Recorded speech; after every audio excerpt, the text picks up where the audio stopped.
Friends வணக்கம் welcome back to my channel. இன்றைக்கி நம்ம சேனலில் ரொம்பவே சூப்பரான கிச்சன் டிப்பு தான் நான் ஷேர் பண்ணியிருக்கேன். ஸோ கண்டிப்பாக வீடியோ வந்து உங்களுக்கு இன்ட்ரெஸ்டிங்காக இருக்கும் அப்படின்னு நான் நினைக்கிறேன். ஸோ வீடியோ வந்து ஸ்கிப் பண்ணாமல் பாருங்கள். இப்போ தான் நம்ம சேனலுக்கு ஃபஸ்ட் டைம் வரீங்க அப்படின்னா மறக்காமல் சேனலை சப்ஸ்கிரைப் பண்ணி வச்சுட்டு கூட இருக்கிற பெல் ஐக்கானை ப்ரெஸ் பண்ணி ஆல் அப்படிங்கிற நோட்டிஃபிகேஷனையும் கொடுத்துருங்க. அப்போ தான் நான் நெக்ஸ்ட் போடுற வீடியோவையும் நீங்கள் வந்து மிஸ் பண்ணாமல் பார்க்கலாம். இப்போ வாங்க ஃப்ரெண்ட்ஸ் வீடியோக்குள்ளே போகலாம். நார்மலாக நம்ம முட்டை கிரேவி வந்து பண்ணுறதுக்கு பார்த்திங்கன்னா முட்டையை முழுசாக வேக வச்சுட்டு அதை ரெண்டாக கட் பண்ணியும் போடுவோம், இல்லை முழுசாகவும் வந்து போட்டு குழம்பு வைப்போம் இல்லையா.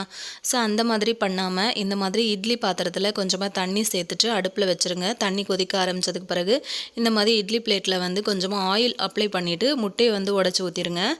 இந்த மாதிரி ஒரு 10 நிமிஷத்துக்கு அப்படியே அடுப்பில் விட்டுருங்க. அது நல்லா வந்து வெந்துடும். ஸோ மஞ்சக்கரெல்லாம் நல்லா வெந்துருச்சான்னு பார்க்குறதுக்கு ஒரு ஸ்பூன் வச்சு மேலே தட்டி பார்த்திங்கன்னா நல்லா தெரியும். இதை இறக்கி நம்ம ஆற வச்சிடலாம். இப்போ நம்ம கிரேவிக்கு நார்மலாக தாளிக்கிற மாதிரி தாளிச்சிடலாம். நீங்கள் என்னென்னலாம் வந்து சேர்த்து தாளிப்பீங்களோ அதே மாதிரி தாளித்து எடுத்துக்கோங்க. இந்த மாதிரி நீங்கள் முட்டை கிரேவி வந்து பண்ணி கொடுக்கறதுனால முட்டை சாப்பிடாத குழந்தைங்க கூட கண்டிப்பாக இது டிஃப்ரெண்ட்டாக இருக்கே, பார்க்குறதுக்கு ரொம்ப அழகாகவும் இருக்கும். அதனால் குழந்தைங்க விரும்பி சாப்பிடுவாங்க. ஸோ இது மாதிரி பண்ணிங்க அப்படின்னா இட்லி, தோசை, சப்பாத்தி, பூரி, ஒயிட் ரைஸ் கூட ரொம்ப சூப்பரான ஒரு காம்பினேஷனாக இருக்கும். இதுக்கு மசாலான்னு பார்த்தீங்கன்னா வெறும் தனி மிளகாத்தூள், குழம்பு மிளகாத்தூள், கரம் மசாலா இது 3 தான் சேர்த்துருக்கேன். இது வந்து சேர்த்துட்டு அதுக்கப்புறமா ஒரு 2 நிமிஷத்துக்கு வந்து மூடி விட்டுருங்க. நம்ம சேர்த்த தக்காளி நல்லா மசிஞ்சு வரணும். இப்போ உங்களுக்கு கிரேவிக்கு எந்த அளவுக்கு தண்ணி தேவைப்படுதோ அந்த அளவுக்கு தண்ணி வந்து சேர்த்துக்கலாம். சேர்த்துட்டு மூடி போட்டு மூடி வச்சுருங்க. உப்பு காரம் வந்து செக் பண்ணிக்கோங்க. இப்போ நம்ம எடுத்து வச்ச முட்டையெல்லாம் வந்து பார்த்திங்கன்னா நல்லா ஆறி வந்துடுச்சு. நம்ம நார்மலாக இட்லி எடுக்கிற மாதிரி ஒரு ஸ்பூன் வச்சு எடுத்திங்கன்னா ஈஸியாக எடுக்க வந்துடும். இப்போ இதை கிரேவியில் சேர்த்துடலாம். முழுசாக நீங்கள் இந்த மாதிரி போடுறதா இருந்தாலும் போட்டுக்கலாம். அப்படி இல்லைன்னா 4 பீஸாக கட் பண்ணி கூட சேர்த்துக்கலாம். நான் வந்து ஒரு 3 பேருக்கு செய்கிறதுனால நான் வந்து அப்படியே சேர்த்துட்டேன். ஆட்கள் வந்து அதிகமாக இருக்காங்க அப்படின்னா கண்டிப்பாக 2 பீஸ் இல்லை 3 பீஸாக கூட நீங்கள் கட் பண்ணி சேர்த்துக்கலாம். அதுவுமே சூப்பராக இருக்கும். பன்னீர் கிரேவி மாதிரி பாருங்கள். நல்லா அந்த மாதிரி நான் கொஞ்சம் சிம்மில் வச்சு கொதிக்க விட்டுருக்கேன். பாருங்கள் ரொம்ப சூப்பராக இருக்குது பார்க்கும்போதே. இப்போ தேவையான அளவுக்கு மல்லி இலை வந்து ஃப்ரெஷ்ஷாக போட்டுட்டு நான் இதை வந்து இறக்கிடுறேன். இது வந்து நான் நைட்டு சப்பாத்திக்கு தான் பண்ணேன். நல்லா சுட சுட 2 சப்பாத்தி கூட வந்து இதை சேர்த்து சாப்பிடும்போது அவ்வளோ டேஸ்ட் அட்டகாசமாக இருந்துச்சு. வீட்டில் வந்து வாழை இலை இருந்துச்சு. ஸோ நான் இன்றைக்கி வந்து வாழை இலை எடுத்துக்கிட்டேன். சுட சுட சப்பாத்தி கூட இந்த முட்டை கிரேவியை வந்து வச்சு சாப்பிடும்போது அவ்வளோ அருமையாக இருந்ததுங்க. கண்டிப்பாக இந்த மாதிரி டிஃப்ரெண்ட்டான ஸ்டைலில் ஒரு தடவையாச்சும் நீங்கள் வந்து முட்டை கிரேவி வந்து பண்ணி பாருங்கள். குழந்தைங்களுக்கு ரொம்ப பிடிக்கும், விரும்பி சாப்பிடுவாங்க.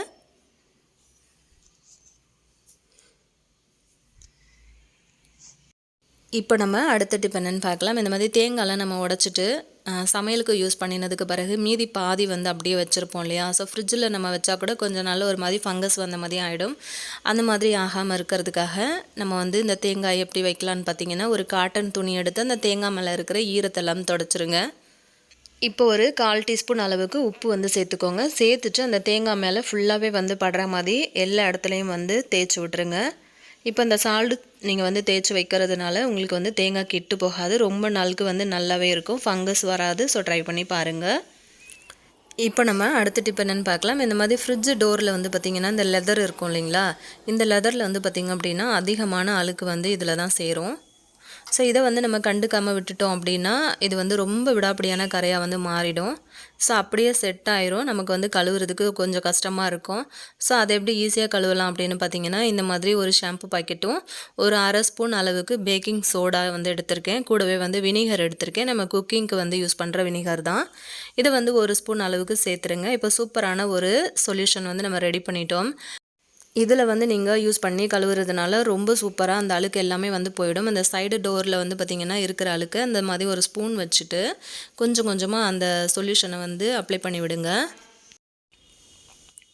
இந்த மாதிரி அப்ளை பண்ணிவிட்டு ஒரு 5 நிமிஷம் அப்படியே வந்து விட்டுருங்க. ஸோ அது வந்து 5 நிமிஷத்தில் நல்லா அந்த உள்ளே இருக்கிற அழுக்கு எல்லாத்தையும் நல்லா வந்து எடுத்துரும். அதுக்கு பிறகு இந்த மாதிரி ஒரு பழைய டூத் ப்ரஷ் வச்சு நல்லா இதை வந்து தேய்ச்சி விட்டுருங்க.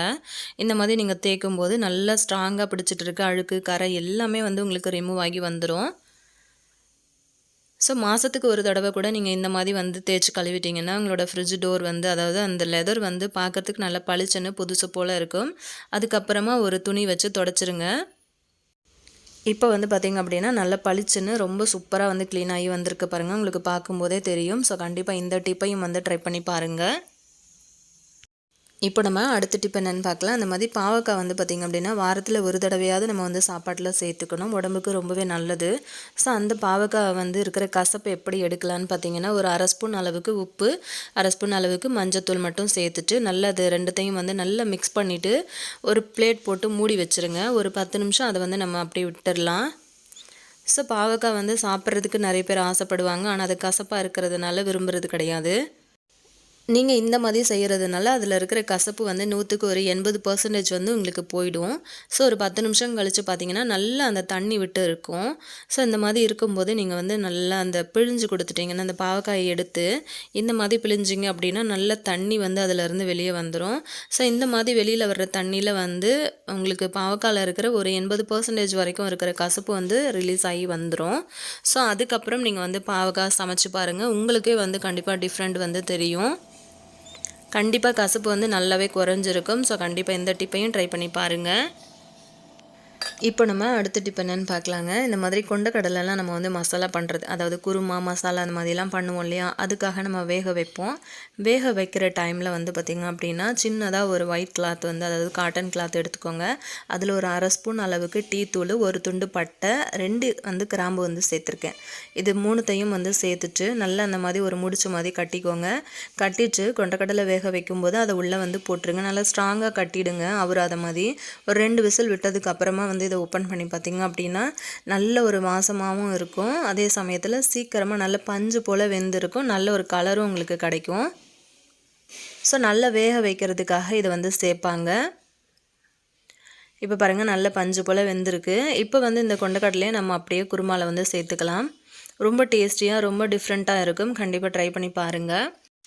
குழந்தைங்களுக்கு வந்து லஞ்ச் பாக்ஸ் வந்து பேக் பண்ணுறீங்க அப்படின்னா இந்த மாதிரி முளை கட்டின சென்னால் வந்து செஞ்சு கொடுங்க. ரொம்பவே வந்து சூப்பராக இருக்கும். ரொம்ப ஹெல்த்தியாகவும் இருக்கும். ட்ரை பண்ணி பாருங்கள். இப்போ நம்ம அடுத்த டிப் என்னென்னு பார்க்கலாம். இந்த மாதிரி பொரி வந்து குழந்தைங்கள்லேருந்து பெரியவங்க வரைக்குமே வந்து பிடிச்ச ஒரு ஸ்நாக்ஸ் அப்படின்னே சொல்லலாம். ஸோ பொரியை வந்து யூஸ் பண்ணி நிறைய ஸ்நாக்ஸ் ஐட்டம் நம்ம வந்து வீட்டில் பண்ணுவோம் இல்லையா. ஸோ அந்த மாதிரி வாங்கின பொரி வந்து கொஞ்ச நாள் போனதுமே வந்து நமத்து போன மாதிரி ஆகிடும். ஸோ அதுக்காக இந்த மாதிரி ஒரு அதாவது ஸ்டவ் ஆன் பண்ணிவிட்டு ஒரு கடாய் வச்சுட்டு பொரியை வந்து சேர்த்துருங்க.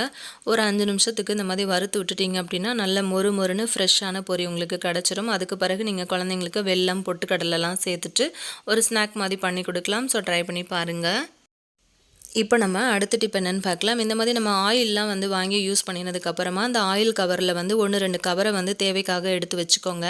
அதெல்லாம் வந்து எதுக்காக யூஸ் பண்ணலான்னு பார்த்தீங்கன்னா, இந்த மாதிரி சப்பாத்தி மாவுலாம் நம்ம பிசைஞ்சிட்டு சப்பாத்தி செஞ்சதுக்கப்புறம் மீதம் இருக்கிற மாவை இந்த மாதிரி ஆயில் கவரில் வந்து சேர்த்துட்டு ஃப்ரிட்ஜில் வச்சுட்டிங்க அப்படின்னா, அதாவது ஒரு பாக்ஸில் போட்டு மூடி வச்சுடுங்க. இந்த மாதிரி செய்யும்போது மாவு வந்து உங்களுக்கு கலர் மாறாமல் நல்லா சாஃப்டாக ரொம்ப நாளுக்கு இருக்கும். ட்ரை பண்ணி பாருங்கள். ஆல்ரெடி நம்ம சேனலில் நிறைய டிப்ஸ் வீடியோஸ் நான் ஷேர் பண்ணியிருக்கேன். ஸோ அதுவும் வந்து பார்க்கணுன்னா டிஸ்கிரிப்ஷனில் லிங்க் கொடுக்குறேன். இதே மாதிரி இன்னொரு இன்ட்ரெஸ்டிங்கான வீடியோவோட நான் உங்களை திரும்பவும் மீட் பண்ணுறேன் ஃப்ரெண்ட்ஸ். தேங்க்யூ.